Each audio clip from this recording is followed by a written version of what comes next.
In this video, I will guide you on how to edit Instagram comments after posting. First, launch open the Instagram app on your device. Make sure to log into your account. Now you want to go to the post where you left the comment that you want to edit. Now head over to the comment section. Now you want to check if your comment is still within the editable time window, which is about 15 minutes of posting. If you find the edit option, it means that you are under that window. So go ahead and tap on the edit option. Now go ahead and erase your comment. Then add in another comment over here that you want to fix.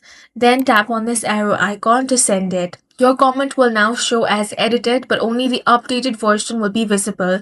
You can continue editing again within the allowed time window if needed. That's all for this video. If you found it useful, make sure to hit the like button and subscribe for more videos like this.